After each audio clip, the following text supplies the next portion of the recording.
If you have been struggling with weight loss and your hair shedding is becoming a chronic problem, this episode is for you. Join us today as we hear Adrienne's 25-year journey with weight loss, medications, and her acute hair loss.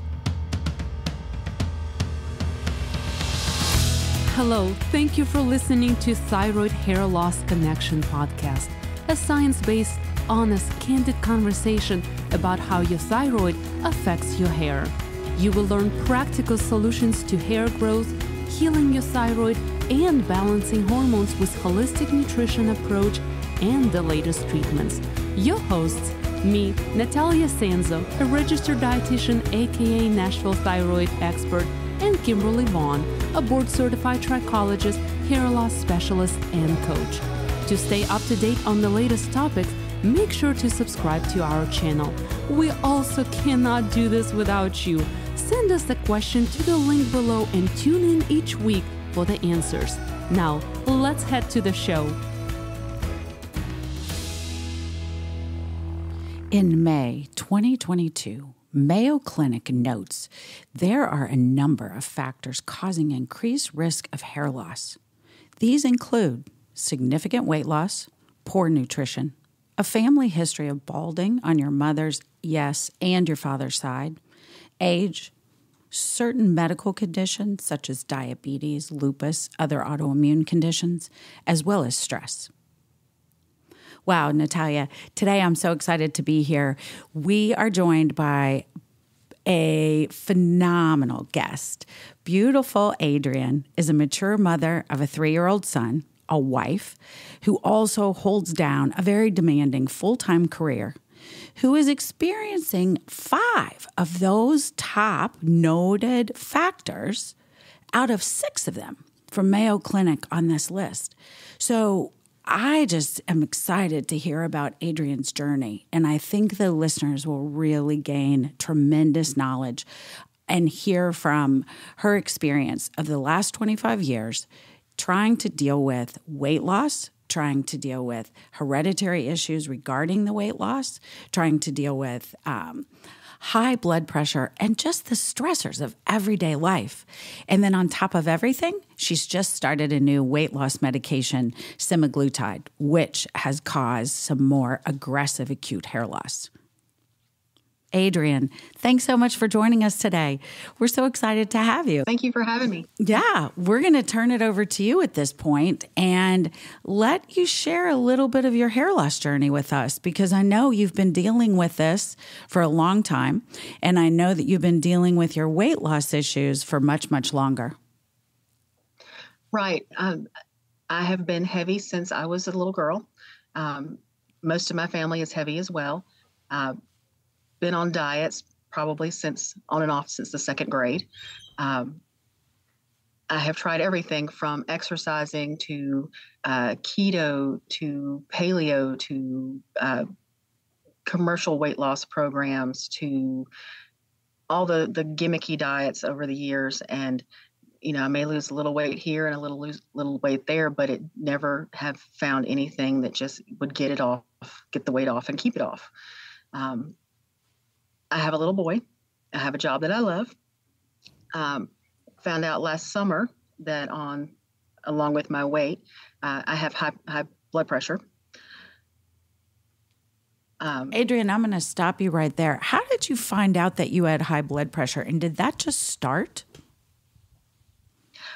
So I had it several years ago, just for a brief, maybe several months, that was job related at the time. And then had some changes in career, and the high blood pressure went away. It's been fine for years. I had COVID about a year ago. And they noted that my blood pressure was a little high when I went in for my COVID test, but they said, well, that could be because you're taking some antihistamines and you're stuffy, and your head is stuffy, so those can cause you to have high blood pressure as well. So didn't think anything of it. Started having headaches in the summer, and just randomly a family member mentioned, I checked my blood pressure and it was really high. kept an eye on it and ended up that it was consistently high, and it was very high. So I started taking high blood pressure medication, and now that's under control. Okay. Did you see a change in your weight prior to or post that blood pressure medication? Not that I noticed. Okay. And how about hair loss at that time? I did have some COVID shedding about 4 months after I had the COVID. Mm-hmm. I went to HPI and had some stimulating scalp treatments, and that really got the shedding under control. Oh, great. Okay, good. Well, we're so glad we were there to help you. I was too. I really was. Very relaxing too. It's a great scalp massage. So then take us on. So that brings us up to last year. You now have your blood pressure under control. And where are you today with your weight loss? So just I had heard a lot about medicated or I guess doctor managed weight loss. I decided to try that. And then semaglutide was suggested to me, and I've seen a lot of information on social media and looked on, I looked on the internet, did some research on it, and I thought that it would be a good method to try. So started that in November. About 3 weeks after that is when I noticed my hair started to fall out. I also had some family stress at the same time, but I'm not sure if it was one or both or just kind of a perfect storm of all of it. Mm-hmm. And I'm just going to throw this in there, but I'll let Nataliia finish. But I can only imagine that with the weight loss, the change in medication, working toward, your job, your family, your son, that your diet suffered. Yes. If I get busy, I don't eat. Also, with the semaglutide, it does two things. It reduces your appetite, and then it makes your stomach empty more slowly so that you stay full longer.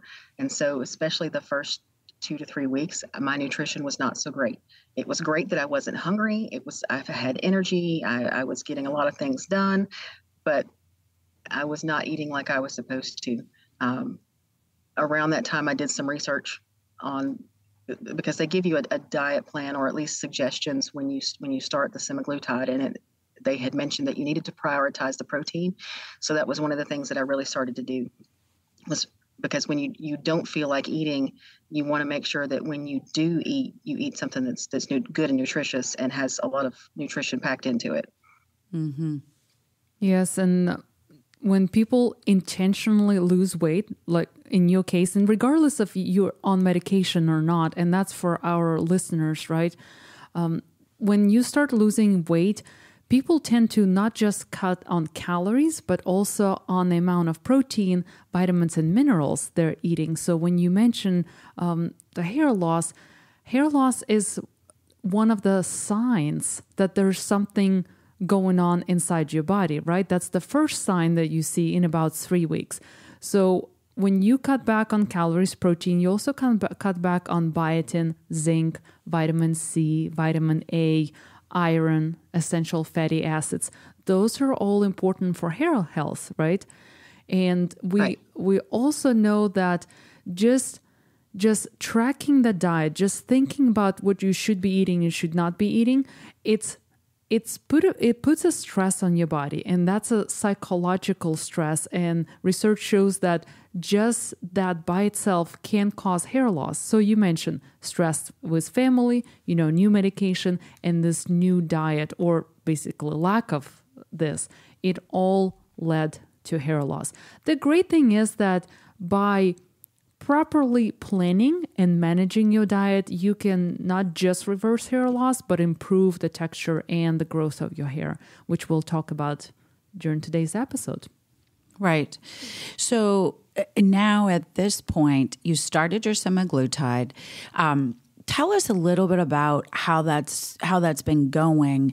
And since you certainly are less hungry, you're eating less, as we mentioned, it's important for our listeners to understand that at some point through this journey, the hair loss became much more acute, and you started with what we consider a telogen effluvium shed, which is where the hair is truly releasing all at one time, or much of the hair. Usually it's a third, if we compare apples to apples in the growth cycle.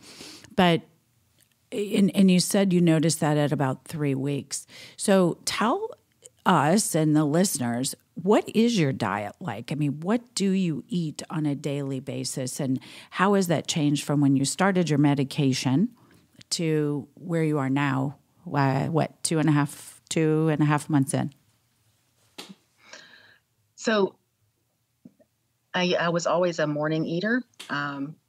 I'm really not hungry in the morning anymore. I make sure to add collagen to my coffee so I can get a protein boost in the morning. I don't really crave sweets anymore. I like salad. I like my vegetables. I like my meats.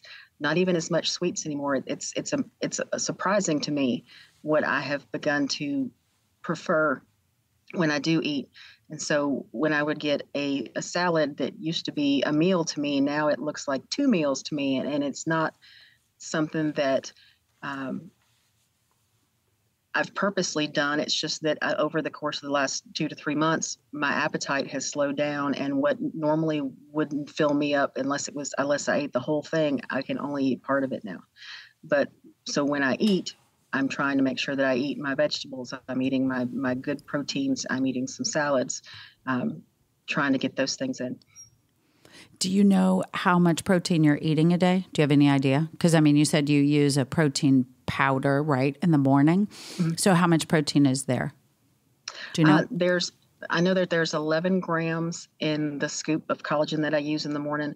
I also will try to drink like a protein shake on the way home, and it has 30 grams in it. Other than that, I'm not sure how much I'm getting out of the regular food that I eat. Okay. Mm-hmm. We need to make sure that you're getting 20 to 30 grams of protein per meal. And that's a general guideline. To know exactly how much your body needs, take your weight in pounds and multiply it by 0.36. And that will give you a good ballpark of how many grams of protein you would need. And that also applies to all of our listeners. And you also ask I don't really know what would be the best diet, right? Because this medication is pretty new. So we don't really know which diet is best for this kind of weight loss when you're on medication.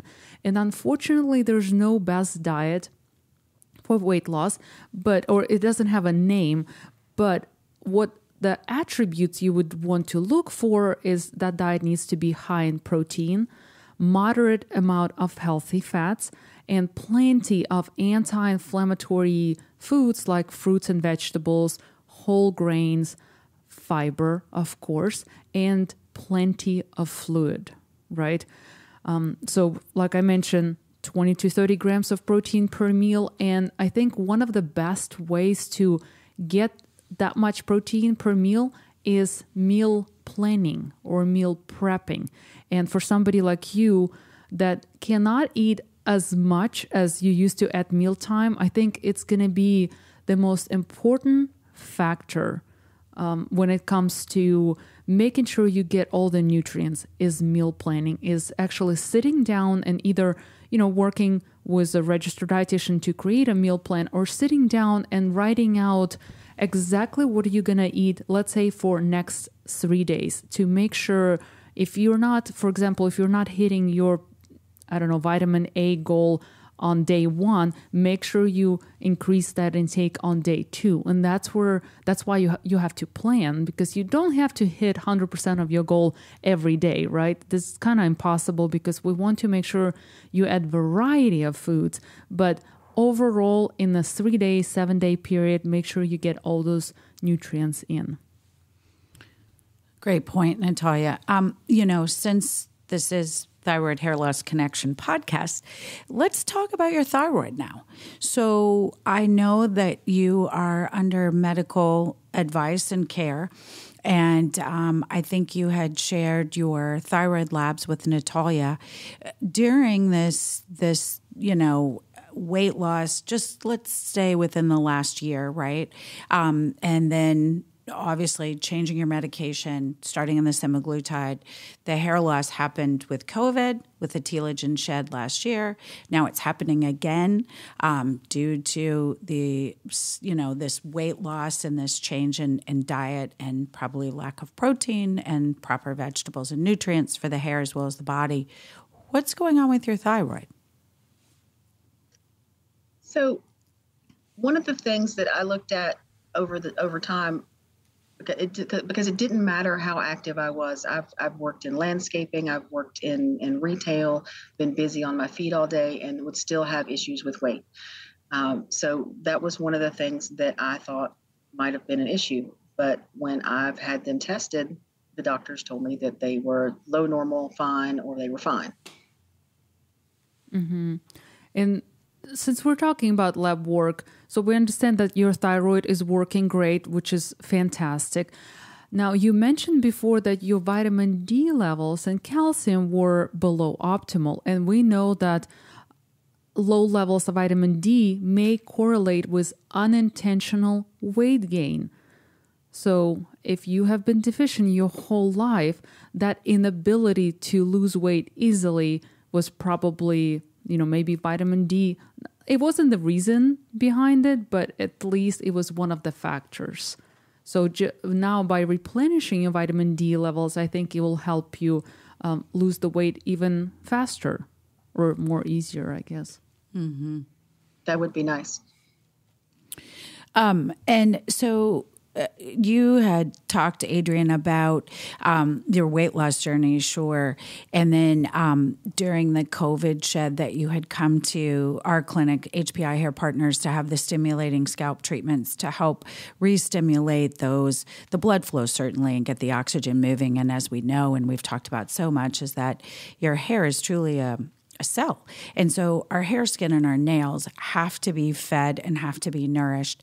And because they are a non-essential organ in our body, sometimes they get cared for last, right? And so I think, we've talked a lot about the weight loss journey and the hair loss, but I think the issue really comes down to two is where are you now? So you experienced this hair loss about 30 days ago, I recall. Is that correct? It was about six weeks ago. Okay. Around that time, yes. That's right. And I think you had also mentioned to me that you had a lot of personal stress at that time as well. And so what has happened and what has your protocol, your hair loss treatment protocol been, just so that helps our listeners understand what you've done since you came back to HPI 6 weeks ago with this particular hair shedding and this telogen effluvium again? Sure. So I learned before that you need to wash your hair every day. So I definitely went back to making sure I was washing my hair every day. Also, and that really did help. Another thing is I had a treatment with the TED treatment at HPI about 2 weeks ago, and it not painful, really surprised. Suddenly I had no shedding, and I have not had any shedding. Out of all of the things that I've done and tried, I was really amazed at how quickly that stopped the shedding. That's great. So I'm not going to dive in too far into this treatment because this episode is about you and your journey. But TED is really, it's just an acronym for Transepidermal Delivery System. And the system is used in similarly with an ultrasound type device with an air pressured sensation. And then we then allow a very strong, potent growth factor to then be pushed into the follicle. So therefore, any of the hairs that we're in that shedding and that telogen phase, our goal is, and our prayer is certainly to make sure that we keep those hairs in the growing phase so that they don't move into that dormant phase and then to the shed or the telogen phase. So I'm excited that you've had this great opportunity and this shedding has slowed down for sure. Definitely you mentioned shampooing daily, and that's really important, and making sure sure that you keep up the stimulation on the scalp. But I also think for you, too, the points that Nataliia has shared regarding what you can do with your diet and how you can truly make a difference in your skin, your hair, and your nails, right, is supporting how you're eating and what you're eating. Tell us and tell our listeners from when you started on the semaglutide and this change in diet and your regular meals, how much weight have you lost and how are you treating yourself with this medication? I've lost 25 pounds, which is great because any diet I had done before, I might lose around 15 and then it would stop from there. So this is nice that I've actually gotten past that mark, 15 pounds. I'm glad that I'm here today because that's one of the things that I was wondering, because I still, whether I'm using this medication or trying something else, I still have a lot of weight to lose. And so it's important for me, and I'm sure a lot of people, to know what they need to do to minimize the hair loss that can come with losing a lot of weight. I want to mention something, for our listeners and for you just to keep in the back of your head. You've been struggling with weight gain and ability to lose for many, many years, a couple of decades, right? And yes, I understand their urgency to lose weight fast, but the faster you lose this weight, the more nutrient deficiencies you'll develop, or even, other side effects that come with medication or even without. So I really urge you to do your best to get to your goal weight as normal or as slow as possible. Imagine if you were not on medication, you would be losing about 3 to 4 pounds, about, I'd say 2.5 to 3 pounds a week, just because the more weight you have, the faster you're going to lose it, right? So I think that should be set a goal. Don't just stop eating and lose weight drastically, because then we're going to lose the hair health or the growth cycle and everything. So I think, I just wanted to say that we shouldn't lose weight too fast, too much, even when you're on medication. Mm-hmm. Very good point. Very good point. And Adrienne, we talked about your thyroid a moment ago, but when was the last time that you actually had your labs run? September. Last year. And yes. Is that when that you were slightly deficient in vitamin D? Yes. Okay. And so and since then I have started I've gone to HPI for the monthly vitamin D shot, and I can tell a difference within a day or two of that how much more energy I have. Okay. And were there other trace metals and minerals that you were deficient in from the labs? My vitamin D was below normal, and so was my calcium was below normal. Okay. And then optimal level wise, did you notice if some of your trace metals and minerals, such as your zinc, your iron, your ferritin, magnesium, copper, were any of those on the low side of normal? I think my zinc was a little on the low side. B12 was fine. I don't remember on the copper. Okay. No. And it's no problem at all. It's just something that I think is helpful for the listeners, because those amino acids, those trace metals and minerals are so key to hair growth and support from a cellular growth side. So the other thing I think that would be recommended for you at this point that might help with the same areas that Nataliia is speaking of is perhaps even some very targeted IV infusions, perhaps biweekly or monthly, just to help you keep those levels in balance and keep those on the high side, especially for your hair growth while you're undergoing any medical management for your weight. And who knows, maybe that would help as well on your energy level and the weight that you're able to drop and shed. And we hope that you continue on that journey, because it sounds like it's very fulfilling and it's been rewarding for you. Well, thank you. And you're right. Very good point. Also, I think the infusions or even the injections sometimes work better because I had been on vitamin D supplements on the past, and it was a little surprising to me when my blood levels were so low. So I'm wondering, I have a good probiotic that I'm taking now, but I wonder if there was an issue with absorption was part of the reason that my D and calcium were so low. Mm-hmm. So the IV or the injection might work better than actually just taking a supplement. Most definitely. And then, we talk a lot about the quality of the supplement and making sure that if you're taking a supplement that it is a high grade supplement and then it's in a powder form, right? So that it does break down and get into your bloodstream as quickly as possible. Adrienne, thank you so much for sharing your journey. And can you kind of summarize maybe top 3 approaches, suggestions for our listeners that they can implement if they're either already on their weight loss journey or they're thinking about getting on it? Sure. Be proactive. So one, if you find that you are filling up the drain in your shower every time you wash your hair, you need to go ahead and do something about it. If you're starting a weight loss program, you probably want to go see your doctor and get your labs run ahead of time, see where you are as a baseline, and you can compare that as you're going on your journey. You may find that you need either from your labs or just to be proactive, you might want to make an appointment with your dietitian and make sure that you've got a good medical plan or eating plan as you're going through this diet so that you're losing safely and with good nutrition. If you get to the point and you're still losing that hair, your doctor can't always help. You may need to come see a trichologist and somebody who actually has the time to spend with you and figure out what's going on and help you to stop the shedding. Wonderful tips.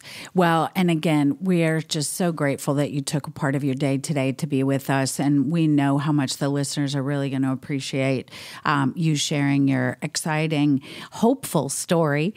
And you know that we're going to be in there rooting for you as well. So thanks again, Adrienne, and have a wonderful day. We appreciate it. And listeners, we're excited to always come to you with a new episode of great information. And we hope that today's episode regarding hair loss and all the contributing factors and causes has been helpful. And as we always say, make it a great hair day. Bye-bye.